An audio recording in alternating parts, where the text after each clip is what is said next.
नास्ट्रोडोमस। नास्ट्रोडोमस के बारे में आप लोगों ने जो सुना ही होगा, इनने कई सारी प्रोफ़ेसी की हुई है, कई सारी प्रेडिक्शन की हुई है फ्यूचर को लेकर।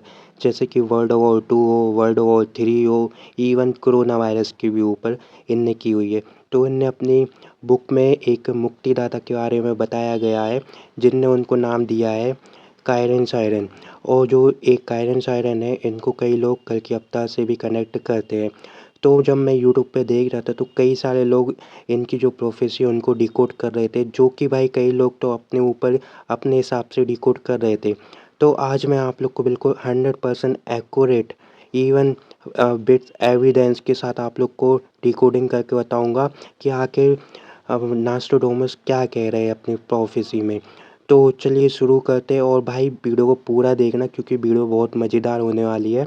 और ये वीडियो मैं बना नहीं रहा था, मुझे बहुत पहले से पता था, लेकिन मैं बना नहीं रहा था, लेकिन अब डिवाइन कन्फर्मेशन मिल चुकी है कि वीडियो को बना दो। कई सारे सीक्रेट आप लोग को बताने वाला हूँ इस वीडियो में, तो बहुत मज़ेदार वीडियो होने वाली है, आप लोग को बहुत कुछ नया जानने को मिलेगा। तो चलिए वीडियो को स्टार्ट करते हैं। तो सबसे पहले आप लोग ये फ़ोटो देखिए। ये जो फ़ोटो देख रहे हैं, काइरन सायरन की फ़ोटो है, जो नास्ट्रोडामस ने अपनी बुक में बनाई हुई है, और साथ में बहुत सारी प्रेडिक्शन भी की हुई है। तो प्रेडिक्शन तो बहुत सारी की हुई है, लेकिन सबसे पहले अपन इस फ़ोटो को डिकोड करने वाले हैं, क्योंकि इस फ़ोटो को डिकोड कर लिया ना, तो ऑटोमेटिक भाई जो और प्रेडिक्शन है वो ऑटोमेटिक डिकोड हो जाएगी।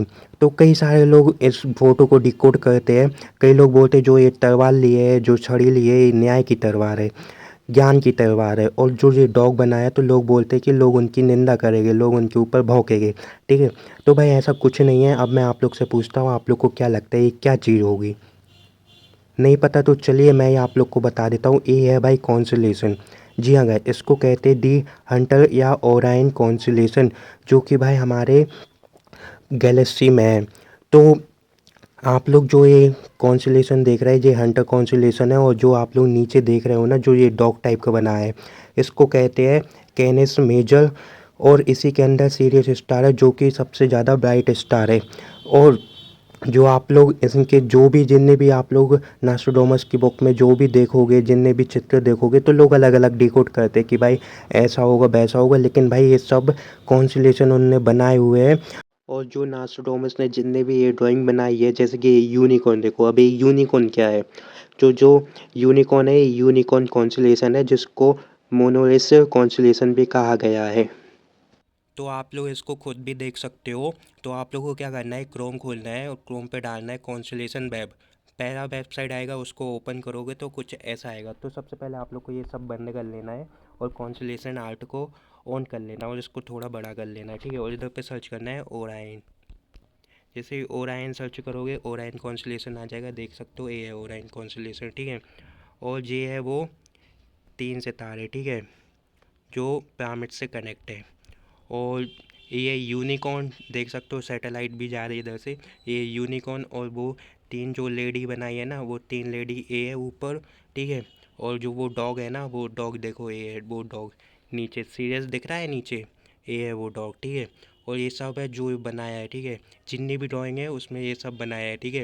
ये स्नेक भी बनाया हुआ है, देखो वो स्नेक ये है। ठीक है? जो जो आप लोग को दिख रहा है, नास्ट्रोडामस ने ये सब कुछ बनाया हुआ है।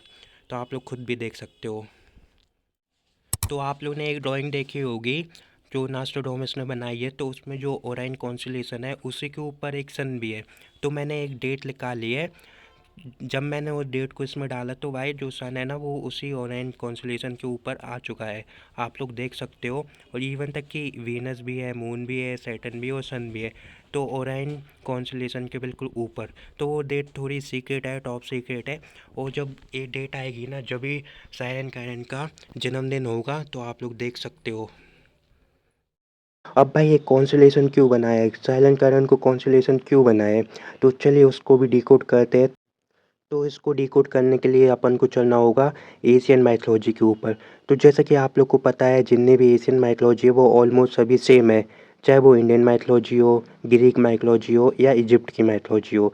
तो इजिप्ट की माइथोलॉजी में एक कॉन्सेप्ट आता है पर्सोनिफिकेशन का। उसको हिंदी में बोलते हैं प्रतिछाया, या इंडियन माइथोलॉजी में बोले तो अवतारवादी। तो उसमें क्या होता है कि एक कॉन्सेप्ट है कि जितने भी ग्रह हैं, जितने भी सितारे हैं, उनके जो देवी देवता है ना, वो धरती पर आते हैं। तो ऐसे जो ओरेन कॉन्स्टेलेशन है उसके जो अवतार है ना या पर्सोनिफिकेशन बोल सकते हो, तो वो है दी सा गॉड या साउ God, the father of the all God. तो इजिप्ट माइथोलॉजी में इनको ओरेन कॉन्स्टेलेशन का पर्सोनिफिकेशन कहा गया है। और जो इनकी वाइफ है उनका नाम है सॉफ्डेट। जो इनकी वाइफ है, जो ये डॉग है ना, इसी में जो सीरियस स्टार है उनको उनकी वाइफ कहा गया है। सीरियस स्टार है उनकी पर्सोनिफिकेशन है सॉफ्डेट। तो इतना तो आप लोग को समझ आ गया होगा, तो एक बार चीज़ें कनेक्ट करके देखते हैं। जो नास्ट्राडामस ने अपने मुक्तिदाता की ड्राइंग बनाई हुई है, जिनको काइलन साइलन बोलते हैं, वही कल की अवतार हिंदू लोग कल के अवतार से कनेक्ट करके देखते हैं। वही डी सा या साहू गॉड है, जो कि इजिप्ट माइथोलॉजी में कहा गया। तो इजिप्ट माइथोलॉजी में भी ये अवतारवादी का कॉन्सेप्ट है, जो कि हर सिविलाइजेशन में होता है। तो क्या हुआ था, जो इजिप्ट की माइथोलॉजी है उनमें कैप्सूल है, वो कैप्सूल उन्होंने छुपा के रख दिए कहीं। क्या पता वो एंड टाइम में निकल जाए या उससे ही पहले निकल जाए, लेकिन लोग उनकी लैंग्वेज को डिकोड ना कर पाए या कैप्सूल को डिकोड ना कर पाए। तो अब बात करते हैं, सभी माइथोलॉजी में कुछ ना कुछ बताया गया है। जैसे हिंदू माइथोलॉजी में कल्कि अवतार, बुद्धिज़्म में मैत्रेय बुद्धा है, मुस्लिम लोग मानते हैं कि इमाम मेहदी आएंगे, और ग्रीक माइथोलॉजी में मानते हैं कि जो इस दी साहू गॉड है या शाह गॉड है वो आएंगे। और चाहे पारसी लोग हैं वो मानते टू सेवियर आएंगे। तो हर माइथोलॉजी में कुछ ना कुछ कहा गया है, और नास्ट्राडामस के मुक्तिदाता। तो अब बात करते हैं ओराइन कॉन्स्टेलेशन के बारे में। तो अगर आप लोग ओराइन कॉन्स्टेलेशन को देखोगे तो इसमें 3 स्टार है, जो मेजर स्टार है, जो एक लाइन से लगी हुई है, जिनका नाम है मिनाटका, अर्निलम और अर्निटक। तो मिनाटका है वो ब्रह्मा जी है, जो अर्निलम है वो विष्णु जी है, और जो अर्निटक है वो शंकर जी है। तो ये जो 3 मेजर स्टार है, तो छोटे में क्या हुआ था कि मैं एक गाँव गया था, तो गाँव में हम लोग बाहर सोते थे। तो जैसे ही मैं सोता था ना, तो मेरे बिल्कुल ऊपर भाई 3 स्टार दिखते थे, जो लाइन से खड़े हुए हैं, ठीक है, लगे हुए हैं। तो जो ये 3 स्टार वो ही है। और साथ ही में एक ग्रह और दिखता था जो बहुत मतलब चमकता था, वो वीनस ग्रह है। और एक और स्टार है जो बहुत ही ज़्यादा चमकता था, वो सीरियस स्टार है।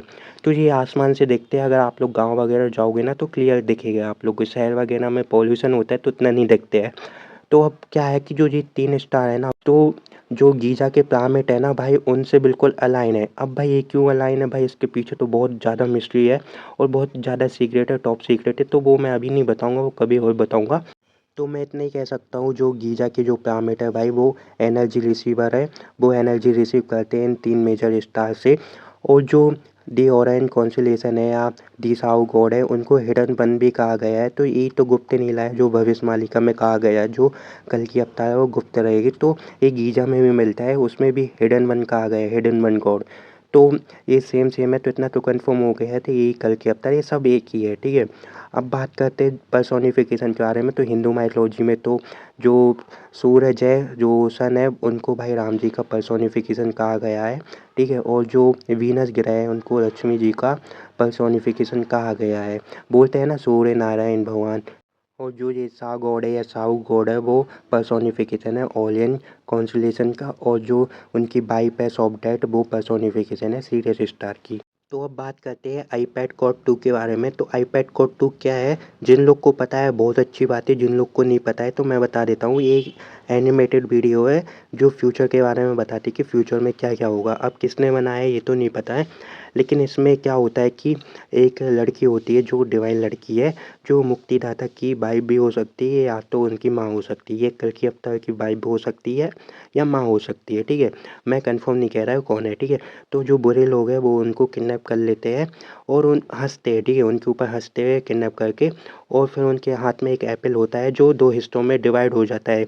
अब उसके बाद क्या होता है, उस एप्पल में से निकलता है एक लोटस। अब आप लोग को पता है लोटस कल की अवतार का क्या रिलेशन है, ठीक है। तो लोटस को रिप्रेजेंट किया जाता है विष्णु जी से। तो लोटस निकलता है, तो जो बुरे लोग हैं उनको वो लोग डर जाते हैं कि ये क्या हुआ। अब जैसे ही सीन शिफ्ट होता है कि जो मुक्ति रहता है वो बड़े हो जाते हैं, कल की अवतार है जो वो बड़े हो जाते हैं। और जितनी भी बुरी चीज़ है भाई वो सब डिस्ट्रॉय होने लगती है ऑटोमेटिक। अब आप लोग देखो जो इनकी मुक्ति डाटा है जो एनिमेटेड बनाया है भाई, ये बिल्कुल सेम टू सेम भाई सब जो इजिप्ट की जी शाह गॉड है, शाह गॉड है, बिल्कुल सेम है, ठीक है। ये भी भाई बोट पर बैठे हुए हैं, जो इनकी बोट है वो इजिप्ट के थीम पर है, आप लोग देख सकते हो। और जो आप लोग इनका फेस देखोगे तो इनमें एक पिरामिड भी बनाया गया है जो इजिप्ट की पिरामिड है, और एक आई भी बनाई गई है। अब भाई जो आई है ना, कई लोग इनको देख के बोलते हैं कि भाई ये तो एंटी क्राइस्ट है, ये नेगेटिव पावर है, लेकिन भाई ये नेगेटिव पावर नहीं है। आई भी दो प्रकार की होती है, एक तो वो इल्यूमिनाटी वाली आई होती है, और भाई एक होती है प्रोटेक्टिव आई। तो ये प्रोटेक्शन आई है, प्रोटेक्टर आई है। तो आप लोग को पता है प्रोटेक्टर किसको कहा गया है, हिंदू मैथोलॉजी में विष्णु जी को कहा गया है। तो जब ये आएंगे तो भाई जितनी भी बुरी चीज़ है वो सब डिस्ट्रॉय हो जाएगी। क्या है, आप लोग देख सकते हो इसमें जितना भी कैपिटल है, ठीक है, शेयर मार्केट है, जितने भी बुरे लोग हैं भाई सब डिस्ट्रॉय हो चुका है। और जो एक नया युग है, सूरज का मतलब एक नया युग, जो नया युग निकल जाएगा। तो आप लोग को ये वीडियो कैसी लगी? और भाई इस वीडियो का पूरा क्रेडिट मैं देना चाहता हूँ जगन्नाथ प्रभु को, उन्हीं की कृपा से भाई सब कुछ हो पाया है भाई। बल्कि मेरी तो कोई औकात नहीं है, मेरी तो कुछ कुछ नहीं है भाई, मैं तो उनकी चरणों की धूल हूँ। तो कैसी लगे आप लोग को ये वीडियो? मिलते हैं नेक्स्ट वीडियो में भाई ऐसी मज़ेदार डिकोडिंग के साथ।